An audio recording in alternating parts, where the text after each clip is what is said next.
Happy New Year, everyone, and welcome to the Bama Insider YouTube channel. It's time for Monday Night Quarterback, presented by Westgate Luxury Condominiums, right there next to Bryant-Denny Stadium. Got a great show for you tonight, and as we talk Alabama football, recap the Sugar Bowl, look at the guys that are going to the NFL, the future of the program, make sure that you like and subscribe. Hit the thumbs up. That's a great way of saying roll tide. And hit the bell so you know when we are live. Let's start off with our man Clint Lamb, Bama Online. Of course, Bama Insider and BamaInsider.com, Bama Online. Just to talk about everything that's going on right now. And first off, how was your New Year, and what'd you think of your trip to New Orleans? I had a great time, Mick. The experience was fantastic. I think being on Bourbon Street and getting to go out with people that you don't, always get to see, getting experience practice. That's something that the Alabama media doesn't get to do very often. So getting to watch that and just take all that in, and then getting to watch Alabama play, what was a very impressive game. In fact, it might have been their most impressive game this season. I mean, it didn't start off that way with the way they finished. I think they were displaying at least getting back to that Alabama culture that we've kind of grown accustomed to seeing from. So overall, it was a fantastic week. I had a lot of fun, and it was a good way to end it. Yeah, and it's Bama on 3, guys. Make sure that you like and subscribe, and check it out at BamaInsider.com. Now that we're part of On 3, bigger and better. We want you to be part of our team coverage right now, $10 until August 31st of 2023. You can be part of what we're doing right now. So it's Bama on 3. And we appreciate you guys being here. Look, Clint, I thought that the performance in the Sugar Bowl was great. I mean, I liked watching Alabama pound them. Obviously, for those of you guys that were there before the game, you realize that they talk a lot of smack. They kind of remind us of our friends from Tennessee. They like to talk, but not a whole lot to talk about for Kansas State after the game. Yeah, like I said, it was more returning back to the Alabama standard in the way that they won, right? And the example that I used on Twitter to kind of reflect that, I thought it was a perfect representation, was just, on Deuce Vaughn's 88-yard touchdown run. Yes, he scored, but the effort that Kool-Aid McKinstry displayed on that play, being the backside corner, the furthest player away from the ball, by the time Deuce was just getting up to full speed around the 15-yard line, that's when, Kool-Aid started to take off, and yet he almost ran him down. It was a full 85-yard effort from him. And I think that was kind of, you saw a lot of that type of thing. There wasn't as many other plays that maybe would give you the chance to see it. But if you were paying attention, there was a lot of energy, a lot of passion on both sides of the football. Guys were having fun playing the game again. They were very excited for each other. The defense was creating turnovers. Everybody was getting hyped up. The offense was creating a lot of explosive plays. Same thing. It was a lot of fun to watch. And I think it's very encouraging for, the future of the program. That Bryce Young's gone, Will Anderson's gone, Brian Branch is gone, Jordan Battle. So many of these players that have been a huge part of this team, they won't be back next year. But I think it's more of a culture shift. And hey, we can have fun playing. Let's take the pressure off of ourselves a little bit, and let's just get back to, playing the Alabama way. And I thought they did a great job of that. Yeah, it's a big game. I mean, look, you don't get to play in the Sugar Bowl every year, but, the SEC was definitely built around going to the Sugar Bowl being a great season. First time Alabama and Kansas State ever played, and, Alabama showed up with Bryce Young and company. I thought Bryce Young had his best game of the season. I thought it benefited him to have played in that game, because if you were questioning his draft status, you watched one of those 5 touchdown passes, maybe 2 of them, maybe all 5 of them. The accuracy of those balls, amazing. And one of the guys that he was connecting with quite often was Jermaine Burton. And this was a guy that transferred from Georgia last year. He's going to miss a chance to win a national championship with the Dogs. We thought he probably would go to the NFL. I think he's coming back. And tell you what, man, the guy had a really good game. Yeah, he's been playing really well as of late. I mean, it wasn't just this game. I think every week down the stretch, really it started with the Ole Miss game. And then from that point forward, the last, 4 or 5 games, you saw him continue to get more and more comfortable each and every week. And I think that we put a lot of pressure. We made the comparisons to Jamison Williams for Tyler Harrell, and put probably unrealistic expectations onto him. But because Jermaine Burton had been there and gone through the spring, and you thought, okay, he's going to be a lot more comfortable going in, we also added the automatic Jameson Williams expectations in the sense that he's going to be able to pick up things very quickly. He's going to be that number one receiver pretty much from day one. And with a guy like Jermaine Burton, it just didn't happen that way. It took him a little bit of time. Same thing for Eli Ricks on defense. It's just Burton was in the lineup, but he wasn't really comfortable. And I think it was kind of unfair in the way that the season kind of transpired, because to start the year, Bill O'Brien wanted to take some deep shots, and he was doing that. And Jermaine Burton and Bryce Young could not get on the same page early. Then Bryce Young, by the time that you would probably start to see that chemistry and that connection start to get down, Bryce Young gets hurt. And now he's got this shoulder issue that's kind of limiting him. You're not seeing them take those deep shots. So that kind of hindered his, ability to put that skill set on display. But as Bryce Young continued to get healthy down the stretch and they started doing a little bit more of that, you realize this guy can win vertically. And he can be that element to this Alabama offense. And I thought that was really encouraging to start the game. It was a pretty awful throw to him. It was a big, huge miscue. Yeah, I started to worry at that point. Are we going to see more of the same as far as these guys not being able to, get on the same page downfield? But then they were able to correct things. And I mean, it was a great, element to Alabama's offense. It's something they've definitely been missing. And it was encouraging to watch. Yeah, look, I mean, it was. I think you nailed it there. Now, after the 45-20 win, and I thought that the last touchdown was window dressing, Alabama dominated the football game. They were down 10-0 at one point, Clint. And then Alabama absolutely stomped the mud hole in Kansas State. I thought Kansas State their coaches made some bad choices, not kicking a field goal at the end of the first half, the onside kick. But at the same time, maybe they realized that, they were going to get snowed under. They were going to get drowned by a big crimson wave because, once Alabama scored that touchdown at the end of the first half, there was really no hope for the Wildcats. Yeah, I mean, and that, to me, that was kind of the game-changing sequence, right? I mean, it was the fourth down stop and then going 98 yards to extend your lead from 14-10 to 21-10. Then it was coming out to start the second half. You get an easy onside kick, recovery, and then you end up scoring a quick touchdown. Now it's 28-10. Then you've got the Brian Branch interception that was immediately turned into a Jace McClellan, like a 17-yard touchdown. Now it's 35-10 with like 13 minutes left in the third quarter. At that point, the game was over. I mean, it changed that quickly. The last, couple of drives of the first half and then the beginning of the second half, that's really all it took. It was really just a couple of minutes of football, as far as game clock is concerned. But that's how quickly things can get away from you. And I agree with you. I think, Kansas State, they were trying to be aggressive. It was working to a certain extent on the fourth down stuff, but then at a certain point you keep having to roll the die. I mean, at a certain point it's going to stop working. So yeah, I definitely think that was probably the biggest momentum shift. And then Alabama really started to get comfortable, really start to take control of the game.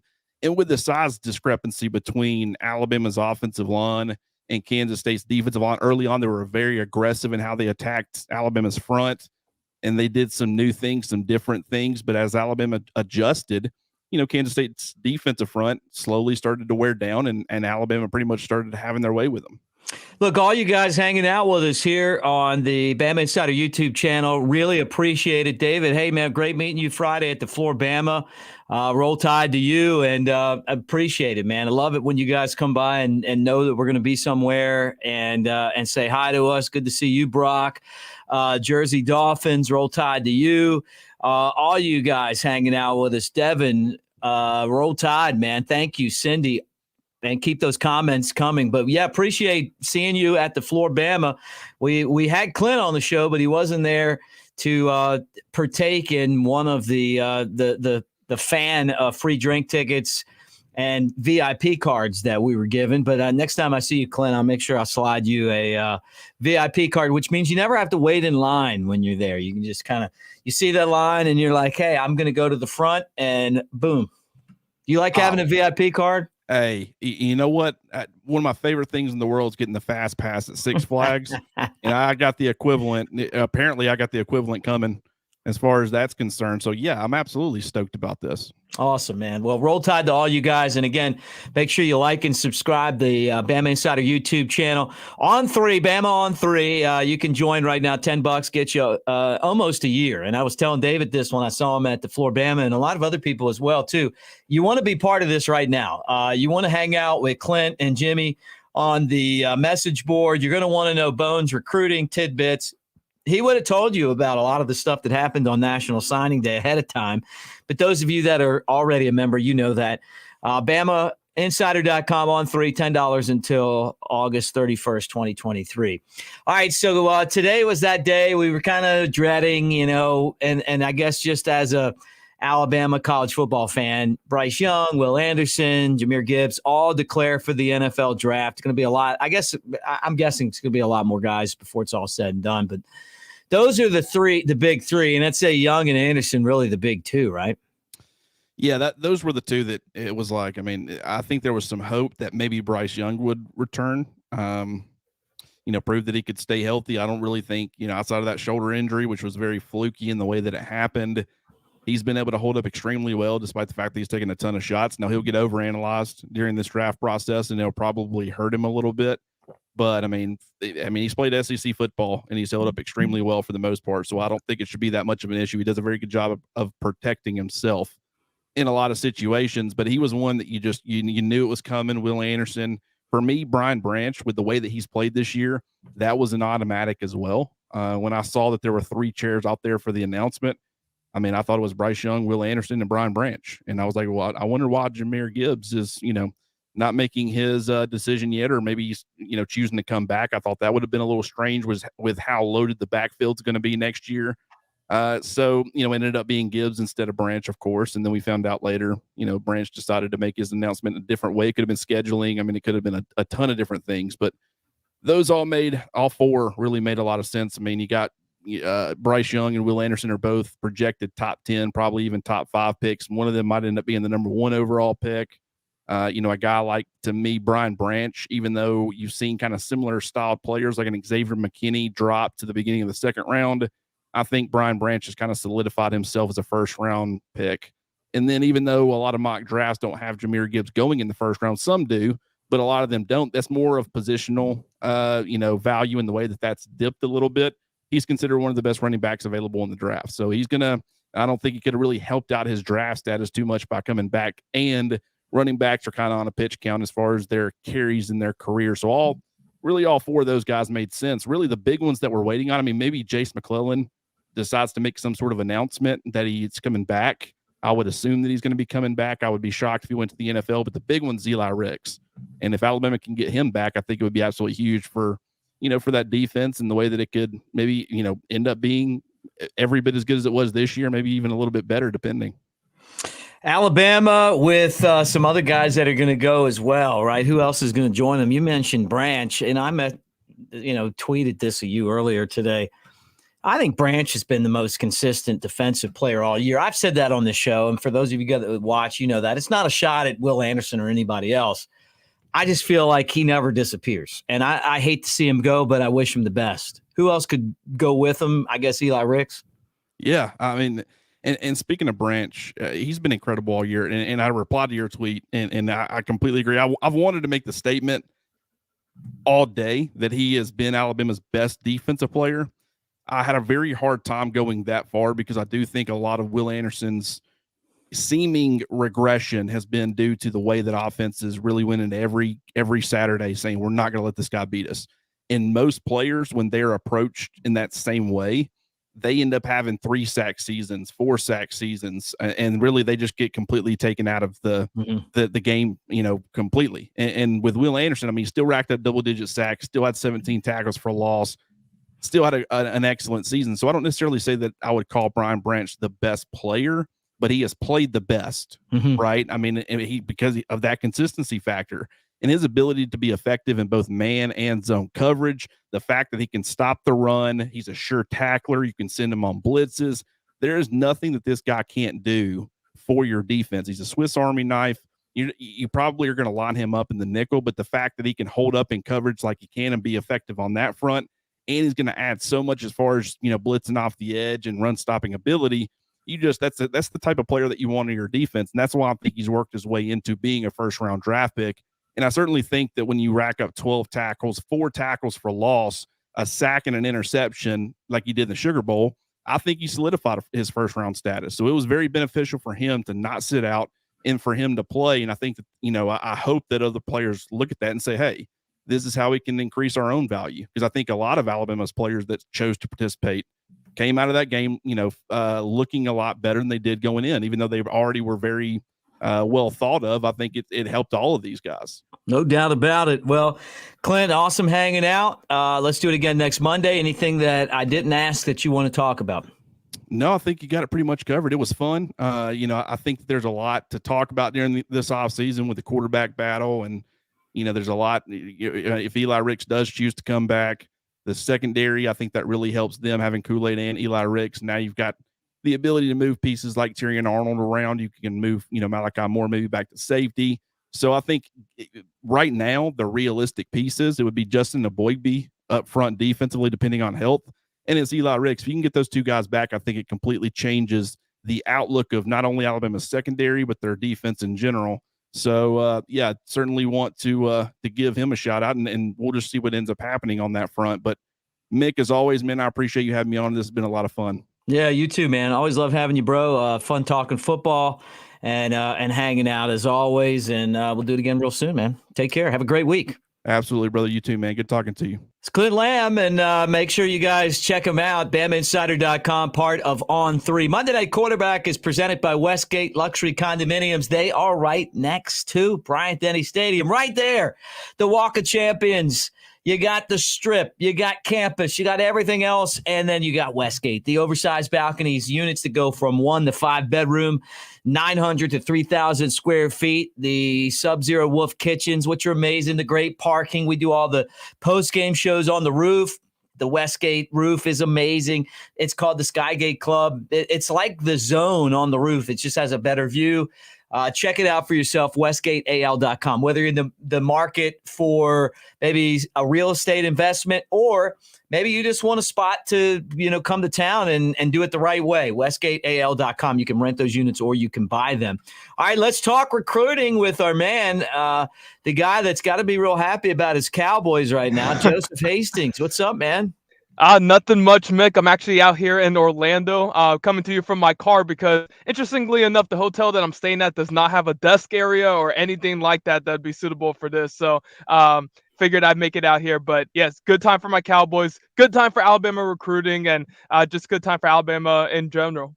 Dude, look, you're winning points with me. I mean, this is dedication. And honestly, if you wouldn't have told us, I mean, I can't even tell. Like it's not a bad reception. We can hear you clearly. So great to have you on here.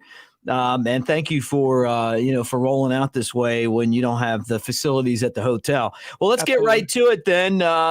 Thoughts on how Alabama's offensive signees have looked at the Under Armour All-American game at the practices in Orlando. That's what you're there for.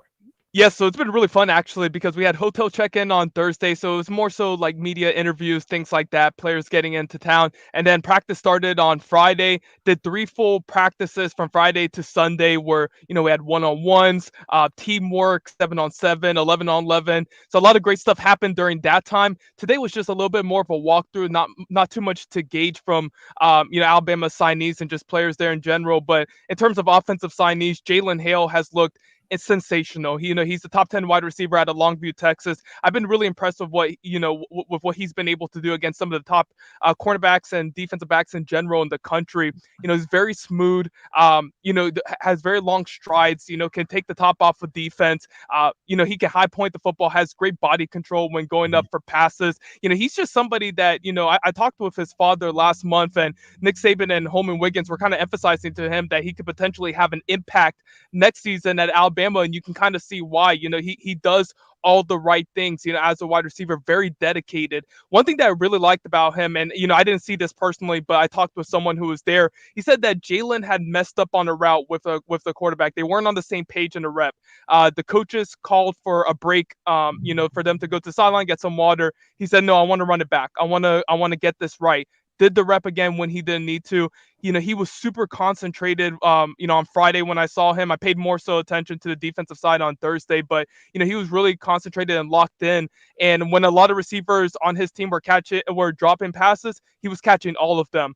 So I came away really impressed with him. And then we had Olaus Allen, Miles McVay, the two offensive linemen there. I got to see them, and how they looked there in Orlando. Both have really quick first steps for players of their sizes. And speaking of which, Eric Wolford is bringing in a ton of mass into that offensive line group with them. And then also Caden Proctor, who I'm seeing in San Antonio later this week. So, you really have to like the beef that Alabama's adding to that O-line. Olaus Allen has looked really impressive in terms of the fact that he's coming from Finland. He told me he hasn't seen the sun since late November. Wow. And yeah, on Saturday, which was, on Sunday, when it was really hot outside, the sun had come out for the first time in a couple of days. He was one of the more well-conditioned athletes out there on the field. His first rep looked like his latter ones. He participated in the big man return challenge, which is essentially punts, 65-yard punts to offensive linemen, and he had to catch them. And he looked like he had a ton of energy, had a ton of, was very excited during my conversation with him afterwards. So just really well conditioned. Richard Young too, looking at him from the running back standpoint. I spoke with the running backs coach there, at Under Armour next All-America camp, and he told me that Richard Young is a complete back. He told me that he's a Nick Saban type of running back. Can do it all, has the vision, the speed, the power, everything that you're looking for in a running back. So, Alabama's offensive signees have really showed out in Orlando, and I'm excited to see them tomorrow during the game. Hanging out with the crew here on the Bama Insider YouTube channel. Make sure you guys like and subscribe. Give us a thumbs up as you hang out with us on Monday Night Quarterback. That's a great way of saying Roll Tide. And make sure that you hit the bell so that you know that we're live. I mean, we're trying to get to 100,000 subscribers. That'd be, around what they put at Bryant-Denny Stadium for every football game. So, we need you guys to do that. If you're not already part, it's free to do it. So make sure that you guys subscribe to the channel. All right, talking about the offense, how about the defense signees? Alabama's got a lot of those guys as well. How'd they look? Yeah, so Desmond Ricks and Tony Mitchell were the ones representing Alabama this week, at Under Armour Next All-America. And then we're going to have some others on the defensive side of the ball, like Caleb Downs and Yanze Pierre in San Antonio. As for what I saw from Ricks, he's a really tall and long cornerback compared to the other cornerbacks there that he was with on Team Phantom. That's the team name that they're a part of. He was one of the taller and longer corners out there. I think he could be closer to 6'2" in cleats, really long wingspan. I saw him go up against Ohio State signee Noah Rogers, a 5-star prospect, and Ricks kept up with him step for step, stride for stride. And even though he was slightly behind him on an in route, he was able to use his long arms and create a deflection there. So Ricks, I've been paying attention to the offensive side just a little bit more since there's 4 guys there, and also Jordan Renaud's on that same team with the offensive guys. But everything that I've been hearing about Ricks is that he's a really strong cornerback prospect. Probably going to need a year in the strength and conditioning program there at Alabama to really put on some muscle and get his weight up just a little bit. But he definitely looks the part in terms of his length and height. Two things you can't really teach. Now it's just about getting in the weight room.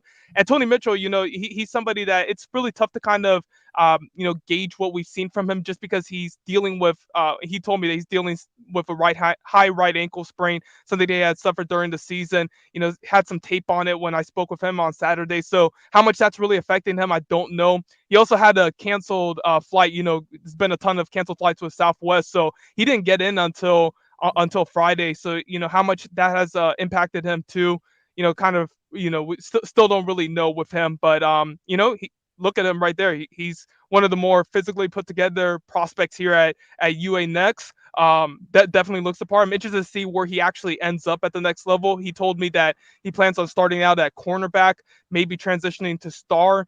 He's somebody that you can see playing in the box, playing anywhere pretty much, just because of the size that he's at right now. We'll kind of see how his body transforms, over these next few months and year or so. But overall, I like what I've seen from both of them. Hanging out with Joseph Hastings here on Monday Night Quarterback on the Bama Insider YouTube channel, talking about recruiting. Alabama with the #1 recruiting class in the early signing period, and a lot of those guys participating in the Under Armour All-American game. What are you looking forward to the most about tomorrow's game? Absolutely, and I'll get to that in 1 second. I saw a question from Mike Coleman about Cormani McClain.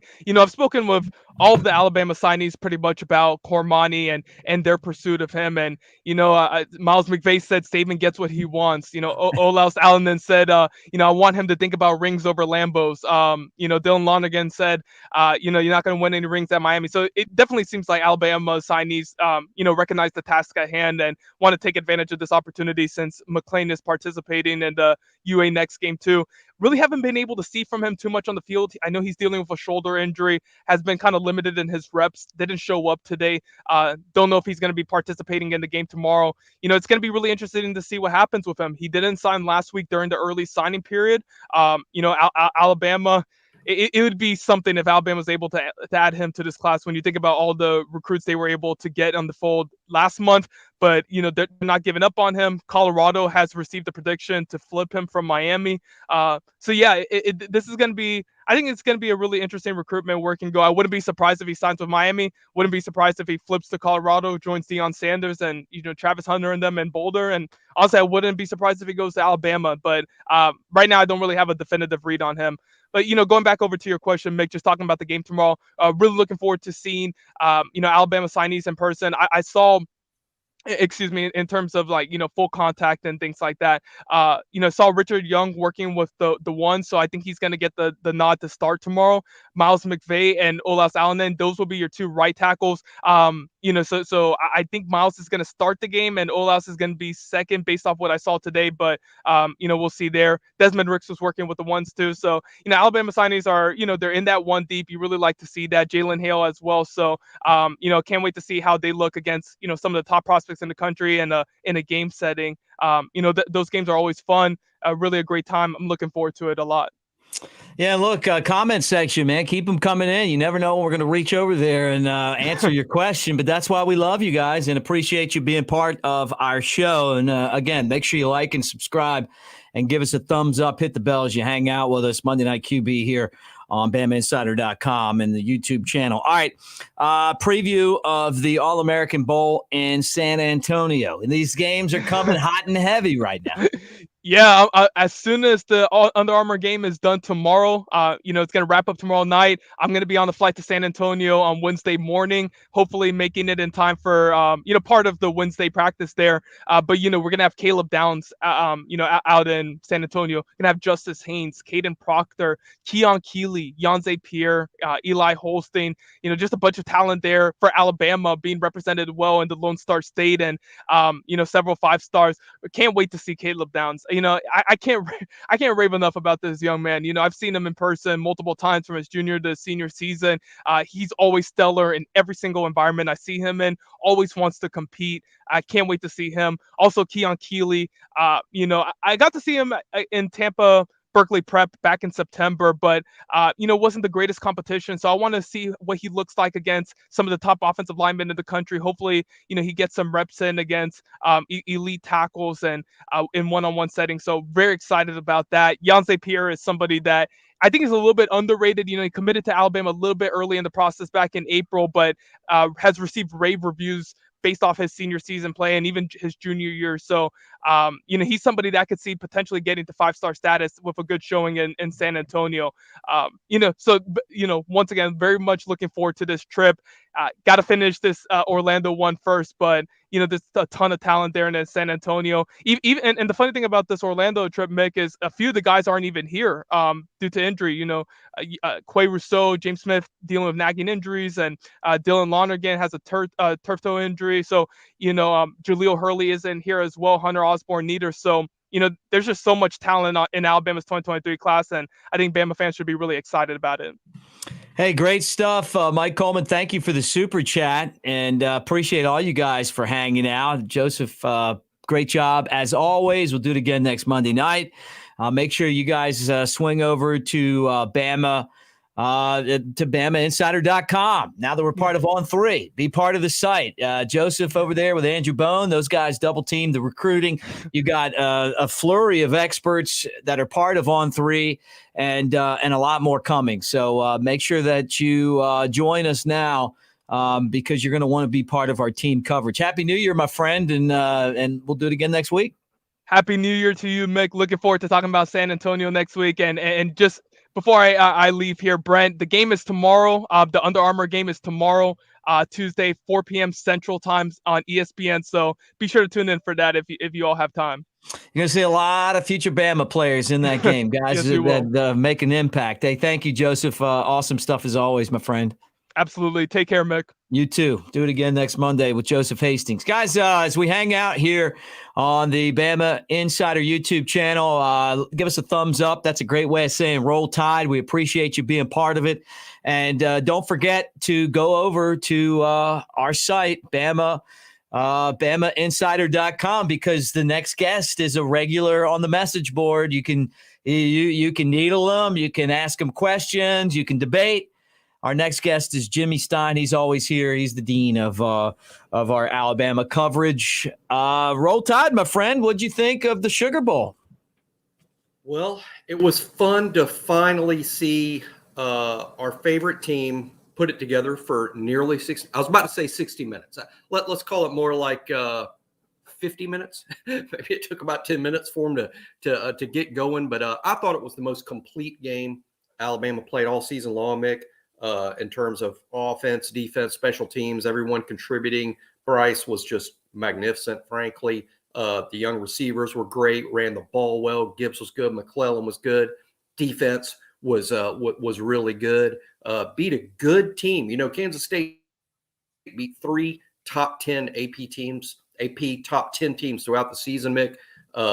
Fantastic performance. The best all year long. And, it sort of makes you, on the one hand, you're like, wow, that was really impressive. And on the other hand, it's like, gosh, maybe if they play like that more often, we would have been in this very exciting playoff, because the playoff has been great, 2 great games so far. But couldn't be happier about the way they played against a quality team in New Orleans. Yeah, look, you're right about the playoff. I figured it'd be a couple of blowouts. They've been close, but 2 really good games. So hats off to that. But, I still feel like Alabama's as good or better than any of those teams. It's a shame, though. I mean, that it took the Sugar Bowl to figure that out and to get it all put together, because, they can't win a national championship. But a great way to finish the season. Give me your season recap for this Crimson Tide team. Sure. Really good team. Finish the regular season 5th. I think at worst, they will finish in the final poll 5th, which is so fitting. I'm not saying it's inaccurate or Alabama should be higher or lower. It's fitting. It's 1 spot out of the playoff. And that really encapsulates the 2022 season, right? 1 spot out. You lose 2 games on the road to top 10 teams on the final play of the game. You can't come closer than that. There's a lot to improve on to get back to the Alabama standard, but it's also a lot of evidence, Mick. It's not broken. It just needs a tune-up. That's what happens when you're 5th. Don't be one of those fans that acts like you're 35th or 55th. You're just 5th. You're 1 spot out. There's a few things they need to do to improve. A little more consistency running the football, I think, Mick, will help the offense and the defense. I think it needs to be the focus myself. Not that Coach Saban sends me a text and asks, hey, Jimmy, what do we need to do to fix this? But I think running the football, it's going to help the offense and it's going to help the defense. I think that needs to be the focus over this offseason, not reverting back to the 2009 offense or 2013, but just a little more focus on running the football, being a little more physical on offense, helping our defense out by keeping them on the sideline a little more.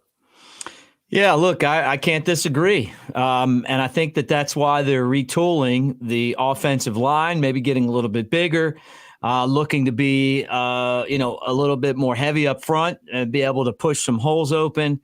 And we'll see how that turns out for Alabama. But you look at some of the guys that they have, and then some of the players that they've recruited, offensive line and running back, and I think Alabama is going to be able to run the ball effectively moving forward. Let's talk about some of the guys that are leaving, Jimmy. Today, no shock, right? I mean, we knew that Bryce Young and Will Anderson were going to leave.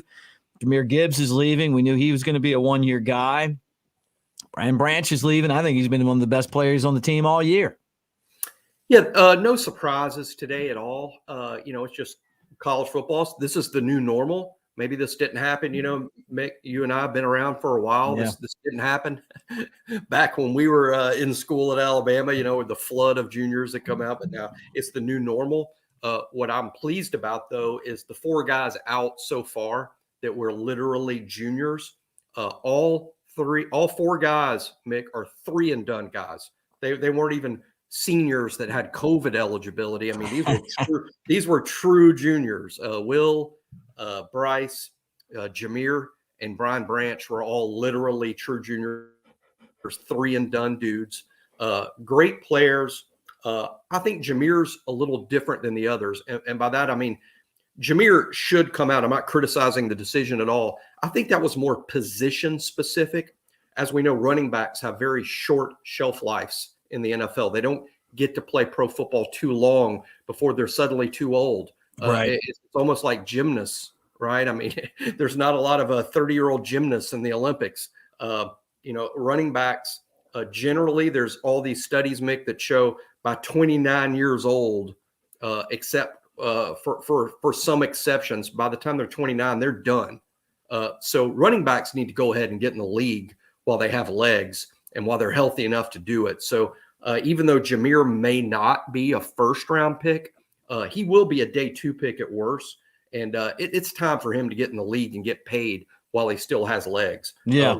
Will, Bryce, and Brian, all 3 are first-round picks. Will and Bryce will go super high.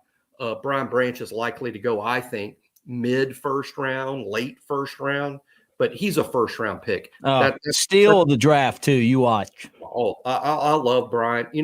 Had Branch returned this whole offseason, I'd be talking about him as a favorite to win the Thorpe Award as the best defensive back in college football. What I like a lot about Brian is his versatility. Nickel corner for Alabama, likely to be a safety, I think, in the NFL. Reminds me quite a bit of Minka. And I don't mean, Minka might be the best safety in the NFL, Mick. I'm not trying to put that on Brian, but he reminds me of Minka because he's so smart. I mean, he's such a smart player, such a playmaker, very versatile, can play corner, can play nickel corner, can play safety. Sounds like I'm describing Minka, right? Yeah. So I think Brian Branch is going to have a great career in the NFL. Really happy for him. I was hoping he might come back because I can be super selfish like that. Yeah. But no, I get it, and wish him the best, and thank him for his 3 years at Alabama. All 4 guys, really. Jahmyr only here 1 year because he was a transfer portal guy from Georgia Tech. But Jahmyr feels like a bigger part of the family than that because he almost sounds out of high school, lifetime friends with Will Anderson, and he even knows Brian Branch from his childhood. Probably would have ended up at Alabama under slightly different circumstances, but Jahmyr still feels like one of us, even though he was only here 1 season. Yeah, look, I mean, once you put that uniform on, you are, right? Jamison Williams in the NFL, he's not an Ohio State guy, he's a Bama guy. He tells you that, so definitely get it, and hate to see him go, but wish those guys the best of luck. The thing about us is that we're going to be worried about what Alabama's doing, right? Not the NFL, but we're going to be worried about what the 2023 Alabama football team's going to look like. So I know that we got a long way to go to get there, but give me your first preview of what next year could hold for us. Well, there'll be some changes on the coaching staff. Not here breaking news or anything like that, so I have news to break. I've just said all year long on this show that I think Alabama's going to change out coordinators. Sometime, just looking at the history of Alabama under Nick Saban, there's been a lot of turnover each and every year. Bill O'Brien's contract's not a secret. Anybody can Google this and look it up. His contract expires February 1st. That's in less than a month. And there hasn't been talk about an extension. So I think we know Bill O'Brien's headed back to the NFL. Pete Golding, a little more a little more uncertainty with Golding. I don't think anybody be surprised if he moves on. I don't think anybody be shocked if he returns. But I think the best bet is Pete Golding moving on. We already have had Charles Kelly, the safeties coach, accept the defensive coordinator position at Colorado under Deion Sanders. So that's one change we know is coming. There's likely to be others. When you just look at history, what's the average number of coaches Alabama replaces each year? So with a new coaching staff comes changes, slight variations based on what we've seen so far. So that's what's most interesting to me about 2023 is a new offensive coordinator. Bill O'Brien, very NFL-like, because he spent a lot of his career there, right? Coaching Tom Brady, coaching the Texans. Right. Made us look pretty NFL. Of course, he had an NFL quarterback in Bryce Young, right? I get the feeling, Mick, part of it based on what Nick Saban has said, but I get the feeling, I think we're about to revert back to a college offense, a college guy that's going to coach Ty Simpson and Jalen Milroe, two great athletes who use their legs. I see a college guy next, and Alabama running a lot of RPOs back to the run game, like we talked about earlier in the show. And I think that's what I'm interested in. Is Alabama going to revert back, not back to 2009, but maybe pre-Bryce, get a little more physical in the run game, get an offensive coordinator in here who's going to run the ball and use the quarterback's legs as a weapon. Yeah, look, I can't disagree with any of that, and we'll be covering it and following Alabama as we move forward here into the offseason after the big Sugar Bowl win and, everything else that is going on. Jimmy, anything else that you want to get into before we pack it up on this Monday night? Just hope everybody, joins up on the message board. Today was a great day on there. They're all great every day, but today was a great day. I started the day, didn't even really intend this, but this is the way it goes. Woke up today and what I want to talk about? The 2023 starting lineup. So I put out there an early guess as to what the lineup will look like on day one against Middle Tennessee. Started, 60, 70 messages, I think, on that. Everybody contributing to that discussion, which was super interesting. And then right when that was getting interesting, we had all the news, right? That's when Bryce and Will and Jameer announced that they're leaving and entering the draft, and we had a lot of good discussion about that. Brian Branch wasn't there, but later today released on Instagram a really cool, heartfelt message about his feelings and Brian entering the draft. So we had a busy day, a lot to talk about, but that's what we have every day. Every day, even when there's not news, we find something great to discuss and talk about as a group. And today was a lot of fun on the message board. Join now and join in the discussion every single day. I think it's $30 will carry you all the way till next football season, which can't get here soon enough.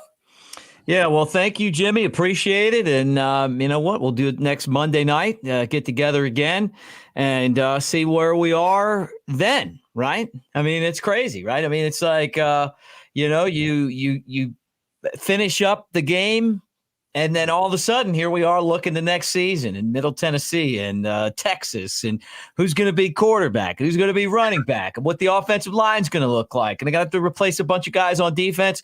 But the thing that Nick Saban has done is he's done it. He's gotten it done. Like you just turn around and, the next guy steps up. So it'll be fun to see how all that adds up, and we'll be covering that as well. Happy New Year, my friend. Thank you. Happy New Year. And you don't look a year older. You look a year younger. I feel younger. I do. I feel younger.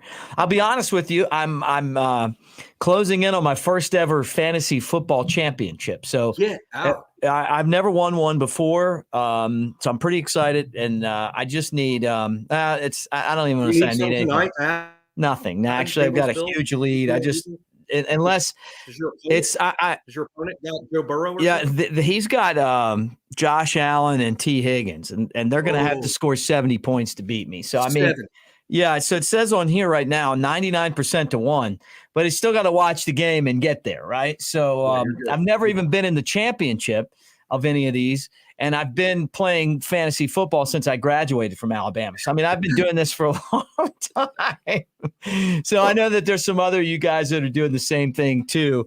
And then finally, you know what? Something that had nothing to do with Alabama. But I'll tell you what, man, it was emotional watching that Mississippi State game today. Yeah. It really was, man. I mean, like we've talked a lot about Mike Leach. I did my show from the Floribama. They had a watch party there today. I watched the game at my house. And I want the SEC teams, even Auburn, to win their bowl games. I think it's good for the conference. And I know some of you guys are going to be like, man, I don't like Auburn. I never cheer for them. Look, I get that too. But the helmets were cool. Jersey Dolphins love the helmets. And I've always loved Mike Leach. I mean, you guys know I was kind of cracking on him making the dinosaur comment after the game against Alabama, but not in a mean way. I loved it. I thought it was really funny. Love their helmets. The way that the game ended, I was really glad. I just thought that if they lose this game, man, that would be just so terrible. But the way that they finished it up, you know, I don't know that we'll talk about him a whole lot moving forward just because of the way that life goes. But, and I feel fortunate that I got a chance to just cover a guy like that. How cool he was. Well, you know, ironically, you mentioned Floribama in this in your soliloquy about it, but you know, Mike Leach talked about the Floribama was his favorite bar he's ever been to, favorite party he's ever been to in his whole life. Mike Leach studied coaching at the U.S. Sports Academy in Daphne early in his. So he spent some significant time in Alabama and at the Floribama. And I watched Mississippi State this morning too, Mick, and you couldn't help, especially what got to me was the Will Rogers interview when the game was over, when they were talking to Will. And we have to remember, all of us older people, death of a coach and death is handled a little differently by kids that are that age. There's no way Will Rogers has lost too many people in his life, you know, because, you know, at the age of 23, you know, Will's probably not handled that too much. And to see how emotional Will Rogers was at the end of the game, said he didn't want to lose this game for playing for his coach. It was a very emotional morning, and I was super happy for the whole Mississippi State family that they came up with a win against a really good Illinois team. And it was a gutsy win because they didn't play great the whole game, but they found a way at the end. And I couldn't help but think, but coach was really happy with his players. Yeah, today. No doubt, man. No doubt. Congratulations to them and the Pirates. Swing your sword. It was a great day for the SEC watching them win. And, you know, Alabama had that logo on the back of their helmet. And so did a lot of the teams in the SEC. As a matter of fact, I'm guessing they probably all did. I just haven't gone back and looked at them all. But I think that all of us together wanted to see Mississippi State win. I don't ever remember anyone saying anything bad about Mike Leach. And that was a cool way kind of, you know, for his team to pay tribute to him. So anyway, wanted to get your perspective on that. Great hanging out tonight, man. Thank you. Of course. No, it's great. Roll Tide, and hope everyone had a really happy new year. And we're only 8 months from kickoff. There we go. Roll Tide, everybody. 8 months. And Jimmy's going to be on the message board. He's going to be on the message board, and he wants you guys to join him on the message board, BamaInsider.com. You can join him, and you guys can challenge him. You can ask him questions, go after Clint if you want to, talk about football or anything else. Maybe your favorite Floribama story. You guys ever get into that? We haven't got into that specifically, but I got a few. I've been around. I got a few. No, so some of our friends on the message board tonight swung by and saw me there on Friday. So all you guys that were here on the show, thank you so much. And for Clint and Joseph and Jimmy, and then Chris behind the scenes, and the guy that puts all this together, Kyle Henderson, man, he's the best in the business. Most importantly, thank you guys. Appreciate you being here. Roll Tide Monday Night Quarterback presented by Westgate Luxury Condominiums. We'll do it again next Monday night. Roll Tide, everybody. Happy New Year.